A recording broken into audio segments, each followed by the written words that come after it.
అసలిప్పుడు మన భారతదేశం తీసుకోబోతున్న రేంజ్ వేరే లెవెల్లో ఉంది. డిఫెన్స్, డిప్లొమసీ లేదా ఎకానమీ ఇలా ఏది తీసుకున్నా సరే గత కొన్ని ఇయర్స్గా మన దేశం దూసుకెళ్తున్న స్పీడ్ చూసి ప్రపంచం మొత్తం షాక్ అవుతుంది. మన ఇంపాక్ట్ ఇప్పుడు సౌత్ అమెరికాలో కూడా క్లియర్గా కనిపిస్తుంది. అందుకే వెనిజులా చకచక భారతదేశం వైపు అడుగులు వేస్తుంది.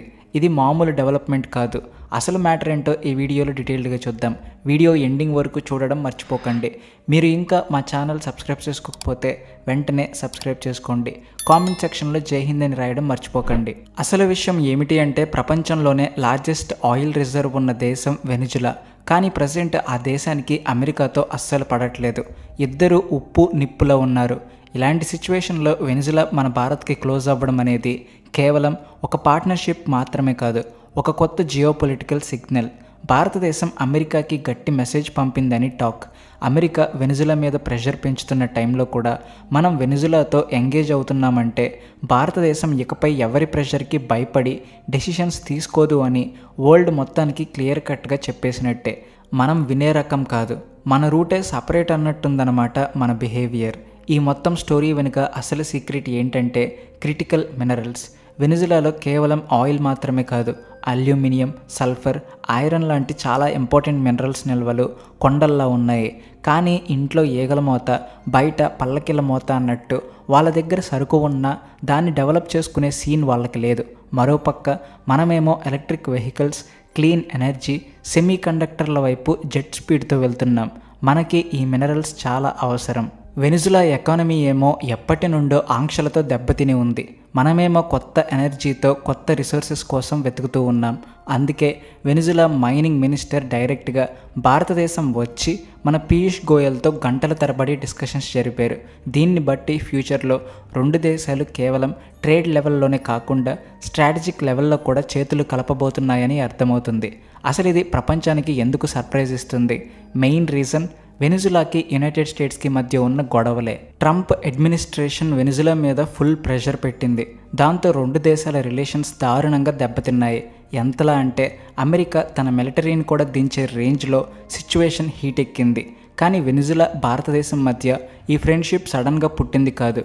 గత కొన్నేళ్లుగా భారతదేశం ఫాలో అవుతున్న గ్లోబల్ పాలసీ వల్లే ఇది సాధ్యమైంది. పెద్ద పెద్ద వరల్డ్ పవర్స్ అన్నీ వెనిజులాని దూరం పెట్టినప్పుడు భారతదేశం మాత్రం తలుపులు మూయలేదు. ఆ నమ్మకమే ఈరోజు వెనిజులాని మన దగ్గరికి తెచ్చింది. వాళ్ళ అతిపెద్ద సమస్య ఏంటంటే అన్నం ఉంది కానీ తినడానికి నోరు లేదు అన్నట్టు. వాళ్ళ దగ్గర రిసోర్సెస్ ఫుల్గా ఉన్నాయి కానీ వాటిని యూస్ చేసుకునే దారులు మాత్రమే లేవు. మరోవైపు మన డెవలపింగ్ ఎకానమీకి కంటిన్యూస్గా మినరల్స్ సప్లై చైన్ కావాలి. ఎలక్ట్రిక్ వెహికల్స్ తయారవుతున్నాయి, సోలార్ ప్లాంట్స్ డిమాండ్ పెరుగుతుంది, సెమీ కండక్టర్ ఇండస్ట్రీ రికార్డు బద్దలు కొట్టింది.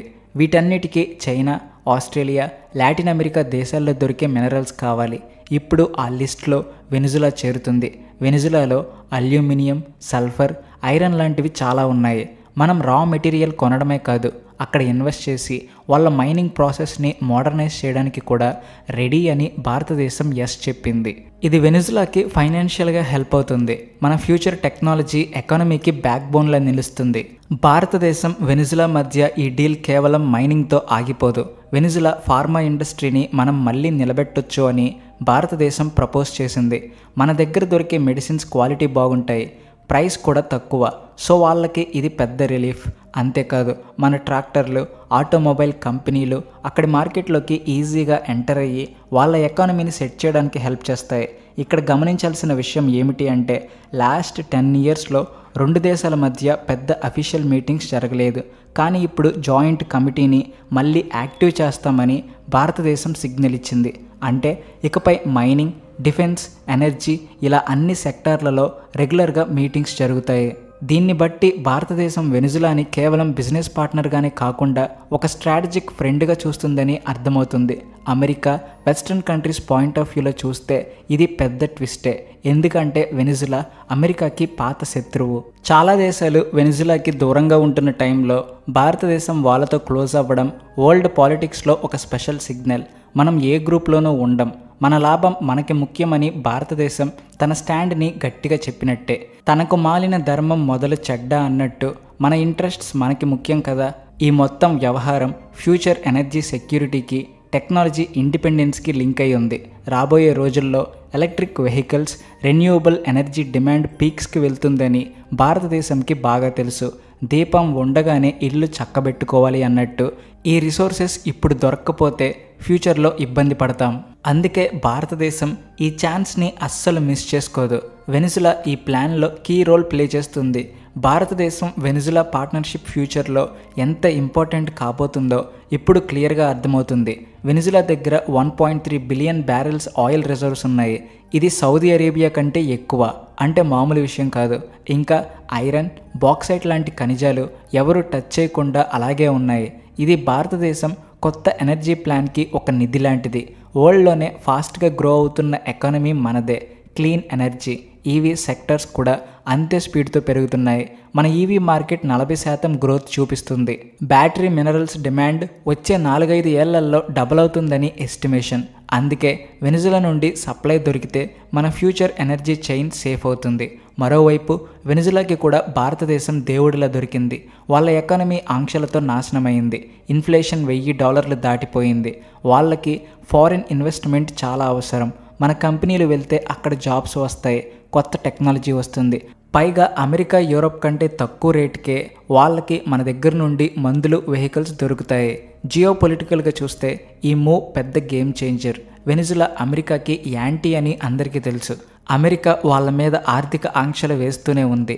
శత్రువుకి శత్రువు మిత్రుడు అన్నట్టు కాకపోయినా ఈ టైంలో భారతదేశం సపోర్ట్ ఇవ్వడం అనేది మనం ఇండిపెండెంట్గా డెసిషన్స్ తీసుకుంటామని ప్రూవ్ చేస్తుంది. చైనా, రష్యా ఆల్రెడీ ఇక్కడ ఇన్వెస్ట్మెంట్స్ చేస్తున్నాయి. కానీ భారతదేశం ఎంట్రీ ఇస్తే ఒక బ్యాలెన్స్ వస్తుంది. ఫ్యూచర్లో మినరల్ పాలిటిక్స్ ఇంకా సీరియస్ అవుతాయి. చాలా దేశాలు సప్లై చైన్ని ఆయుధంలా వాడుతున్నాయి. భారతదేశం ఆ రిస్క్ తీసుకోదు.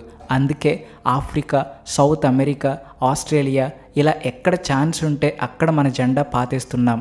ఫైనల్గా చెప్పాలంటే ఇది కేవలం ఖనిజాల కోసం కాదు, గ్లోబల్ పవర్గా భారతదేశం ఎదుగుదలకి నిదర్శనం. సో ఈ టాపిక్ మీకు అర్థమైతే భారతదేశం వెనిజులా దోస్తీ వల్ల ఫ్యూచర్ పాలిటిక్స్ ఎటు వెళ్తాయో కింద కామెంట్స్లో చెప్పండి. వీడియోకి లైక్ కొట్టడం మర్చిపోకండి. మీ లైక్ మాకు బూస్ట్ ఇస్తుంది. మీ ఫ్రెండ్స్కి కూడా షేర్ చేయండి. మన భారతదేశం పవర్ ఏంటో వాళ్ళకి తెలుస్తుంది. జై హింద్. అలాగే వీడియో నచ్చితే please like and share and also thanks for watching.